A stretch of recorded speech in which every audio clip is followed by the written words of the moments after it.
कोल्हापूर जिल्ह्यात पूरस्थिती अतिशय गंभीर होत चालली आहे। पंचगंगेनं आता धोक्याची पातळी ओलांडलेली आहे। पंचगंगेची पातळी 47 फुटांवर पोहोचली आहे। 24 तासात नदीची पाणी पातळी 3 फुटांनी वाढलेली आहे। पूरग्रस्त भागातील 1379 कुटुंबांचं सुरक्षित स्थळी स्थलांतर आहे। पूरग्रस्त स्थितीमुळे जिल्ह्यातील 54 रस्ते देखील बंद आहेत।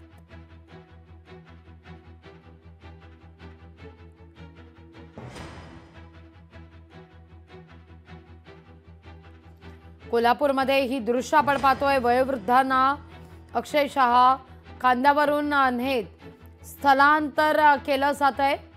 तर या ठिकाणी एनडीआरएफचं पथक, अग्निशमन दल देखील दाखल झालेलं आहे। तर दुथडी भरून या ठिकाणी नदी नाले ओसंडून वाहत आहेत।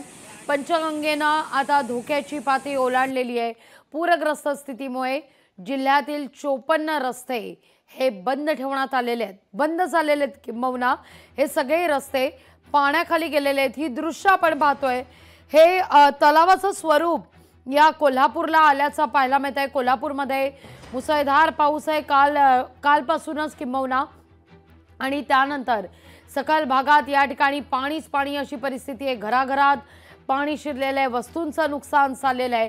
तर पुरात अडकलेल्या, पाण्याचा वेढा पडलेल्या अनेक वयोवृद्धांना, अनेक नागरिकांना सुरक्षित स्थळी देखील स्थलांतरित करण्यात येत आहे। या सगळ्याविषयी अधिक माहिती घेण्याकरता थेट जाते आमचे प्रतिनिधी सतेज औंधकर यांच्याकडे कोल्हापूरमध्ये। सतेज, मगाशी देखील आपण या सगळ्या संदर्भात संवाद साधत होतो। मुसळधार पाऊस आहे आणि त्यातच आपण पाहतोय मुसळधार पावसात अवघं कोल्हापूर हे जलमय झाल्याचं पाहायला मिळत आहे। पुण्याच्या पुराच्या पार्श्वभूमीवर आणि 2019 आणि 21चा कोल्हापूरमधला पूर लक्षात घेता कशी खबरदारी बाळगली जाते? कोल्हापूरला अक्षरशः पुराचा वेढा पडलाय की काय अशी शक्यता आता निर्माण झालेली आहे। कारण कोल्हापूर जिल्ह्यात अक्षरशः मुसळधार पावसानं थैमान घातलेलं आहे। राधानगरी धरणाचे जे 4 स्वयंचलित दरवाजे आहेत ते देखील उघडलेले आपल्याला पाहायला मिळत आहेत आणि सगळीकडे पाणी आहे ते आपल्याला दिसून येत आहे। सध्या आपण आहोत कोल्हापूर आणि जो पन्हाळा मार्ग आहे या पन्हाळा मार्गावरती, आणि या ठिकाणी जवळपास 8 ते 9 फूट पाणी आहे ते या ठिकाणी खरं तर हळूहळू जमायला सुरुवात झालेली आहे।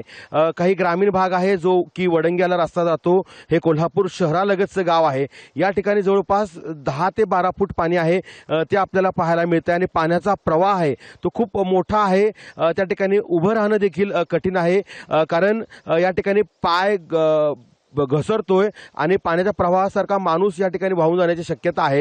हीच दृश्य आहे ती लोकशाहीच्या माध्यमातून मी आपल्या प्रेक्षकांना दाखवण्याचा प्रयत्न करतोय की पूर परिस्थिती किती बिकट आहे ती होत चाललेली आहे। जवळपास 91 बंधारे आहेत ते पाण्याखाली गेलेले आहेत। एका राष्ट्रीय महामार्गासह 70 पेक्षा अधिक जे मार्ग आहेत ते वाहतुकीसाठी बंद करण्यात आलेले आहेत। फक्त पुणे बेंगलोर राष्ट्रीय महामार्ग आहे त्या ठिकाणी पाणी आलेलं नाही, त्यामुळे तो सुरू आहे। त्यामुळे कोल्हापूरला महापुराचा वेढा आता अधिक घट्ट होतो की काय अशी शक्यता निर्माण झालेली आहे। या संपूर्ण परिसरात असणारे हॉटेल्स आहेत, काही ट्रेडर्स आहेत, यांच्या आस्थापनामध्ये देखील पाणी शिरलेलं आहे। त्यामुळे हा संपूर्ण भाग आहे तो आता पुराच्या पाण्याने वेढलेला आहे। याच मार्गावरती पुढे आंबेवाडी आणि चिखली ही 2 गावं येतात। ही कोल्हापूर शहराच्या लगतची गावं आहेत आणि मोठ्या प्रमाणावरती लोक त्या ठिकाणी असतात। आता काही वेळापूर्वीच एनडीआरएफचं एक पथक या ठिकाणी आलेलं होतं आणि एनडीआरएफच्या पथकाने या ठिकाणी सगळी पाहणी केलेली आहे। निश्चित सतेज, आपण पुन्हा एकदा तुमच्याशी संपर्क साधण्याचा प्रयत्न करूया। तुर्तास धन्यवाद तुम्ही दिलेल्या एकूणच या सविस्तर माहिती करता। मी माझ्या पीसीआय टीमला विनंती करेन की सतेजशी पुन्हा एकदा त्यांनी संपर्क साधावा आणि कोल्हापूरमधली ही सगळी पूरस्थिती आपल्यापर्यंत पोहोचवावी। आपल्या माध्यमातून महाराष्ट्रापर्यंत हे सगळं चित्र पोहोचेल आणि त्यानंतर सरकारकडून लवकरात लवकर या ठिकाणी मदत मिळण्यास देखील सुरुवात होईल। सतेजला पुन्हा एकदा थ्रू करावं। सतेजकडून आपण ही सगळी परिस्थिती पुन्हा एकदा जाणून घेणार आहोत दृश्य स्वरूपामध्ये। कोल्हापूरमध्ये सध्या पूरस्थिती गंभीर होत चाललेली आहे।